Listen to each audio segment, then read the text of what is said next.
JTBC는 2022년 대선 직후 김건희 여사에게 다이아몬드 목걸이를 전달하려 했던 당시 통일교 본부장의 육성 녹취를 입수했습니다. 윤핵관을 통해 통일교에 대한 수사 첩보를 전달받았다며 관련 자료를 폐기하라고 지시하는 내용입니다. 이자연 기자의 단독 보도입니다. 2022년 9월 통일교 당시 세계본부장 윤모 씨가 집무실에서 다른 핵심 관계자와 대화를 나눕니다. 나한테 준 건 최고위직이거든. 제보가 들어와서 이 제보에 대한 금액이 큰 거지. 최고위직이 줬다는 정보, 수사 첩보였습니다. 공소 쉬고 있다고 그랬어. 위안관리법이라고 얘기했거든. 나한테 그렇게 얘기를 했다. 뉴스를 할 수 있다. 대비를 하라. 그 다음에 로펌 선임해라. 외환관리법 위반 관련한 수사가 있을 수 있고 압수수색에 대비하라는 얘기를 들은 것으로 보입니다. 윤 전 본부장은 증거를 없애라고 구체적으로 지시합니다. 재정하고 총무 쪽은 노트북 같은 거 포맷시키라고 했어요. 자료 같은 거, 웹하드, 하드디스크 몇 백업하고 페이퍼 같은 건 폐기하라고 했었어.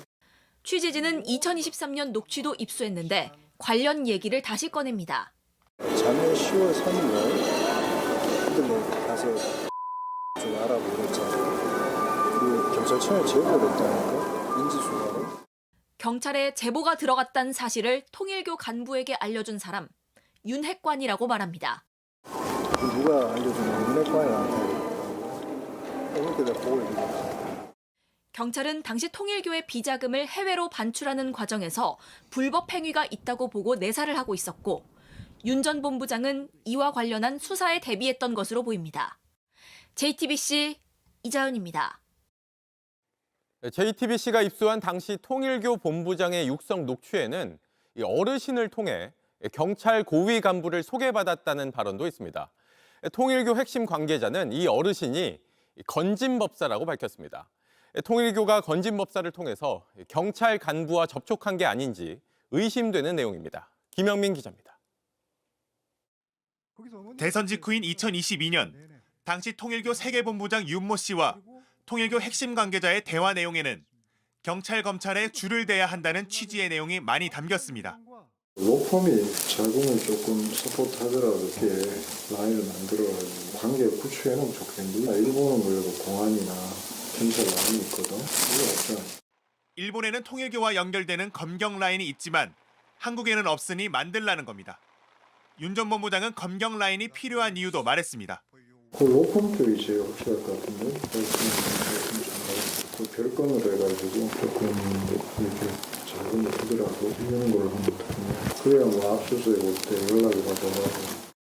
라인을 만들기 위해선 돈이 필요하단 대화도 합니다. 로펌 통해가지고 좀 그 라인 하나 만들어가지고 라인으로 이렇게 정보 자금을 줘야 그냥. 윤 전 본부장은 한 어르신의 존재를 언급하며 큰 건이 아니면 말하기 어렵기 때문에 자기들 스스로 라인을 만들어야 한다고도 말합니다. 그 어르신 통해서 한 분이 전 경찰청장이거든. 근데 거기다가 뭐 우리가 어떤 이럴 수 없잖아. 이런 거 큰 건이 있으면 몰라도. 윤 전 본부장이 언급한 이 어르신. 통일교 핵심 관계자는 건진법사를 칭한 것이라고 검찰에 진술했습니다. 통일교 측은 김건희 여사 선물이라며 다이아몬드 목걸이와 샤넬백을 건진법사에게 건넸는데 평소에도 어르신이라 부를 정도로 건진을 중요한 인물로 여기고 있던 겁니다. 검찰도 이 녹취를 확보하고 대화에 참여했던 통일교 핵심 관계자를 참고인으로 불러 조사했습니다. JTBC 김영민입니다. 네, 건진법사 게이트 집중 취재하고 있는 이자연 기자와 좀 더 이야기 나눠보겠습니다. 이 기자, 2022년 당시 통일교 측이 이 건진법사나 윤핵관 등을 통해서 로비를 한 게 아닌지 의심되는 정황들을 저희가 보도해드렸어요.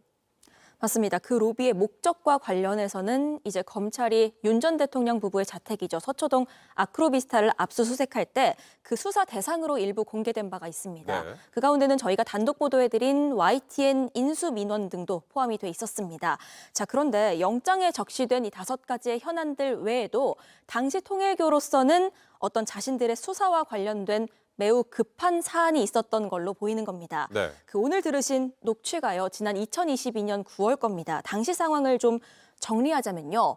통일교의 윤 전 본부장은 본인 말로는 최고위직 또는 윤핵관으로 불리는 어떤 한 인물로부터 네. 수사에 대비하라, 압수수색 있을 수 있다라는 정보를 받습니다.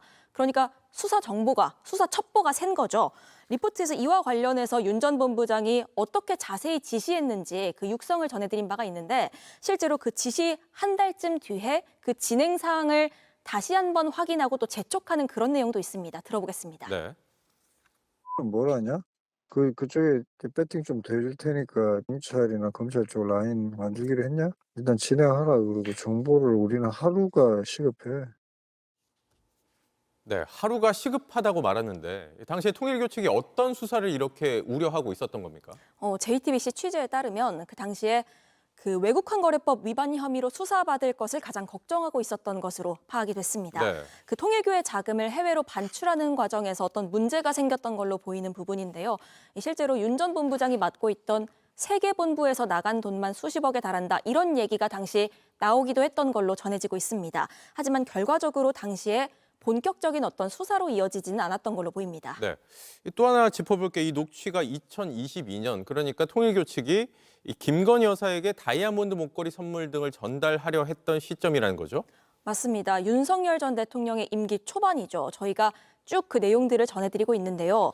먼저 2022년 3월 22일입니다. 이날 그 윤모 그 세계본부장이 전 세계본부장이 당선인 신분이던 윤 전 대통령을 내가 1시간 동안 독대했다라고 말한 날입니다. 네. 그리고 말씀하신 6천만 원대 목걸이라든지 샤넬백 같은 고가의 선물 그걸 전달하려고 건진법사 통해서 전달하려고 한 건 그 뒤의 일입니다. 검찰은 그해 그러니까 2022년 4월에서 8월 사이에 이 선물이 전달된 걸로 보고 수사를 하고 있습니다.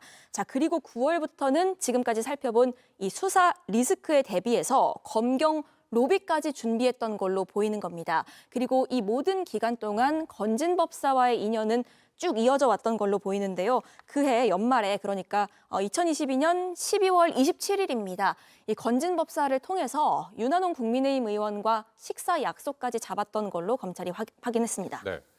지금 저희가 전해드린 내용들에 대해서는 검찰이 수사를 진행하고 있는 거죠? 네, 맞습니다. 이 검찰이 확보한 녹취고요. 이 대화에 당시 참여했던 통일교 핵심 관계자에 대한 참고인 조사도 마친 상황입니다. 결국 이번 건진법사 수사가 통일교의 김 여사 목걸이 로비로 그리고 이제는 검경 로비 의혹으로까지 번질 수 있는 그런 상황이고요. 저희가 이 내용도 끝까지 취재해서 끝까지 보도해드리도록 하겠습니다. 네, 여기까지 듣겠습니다. 이자연 기자였습니다.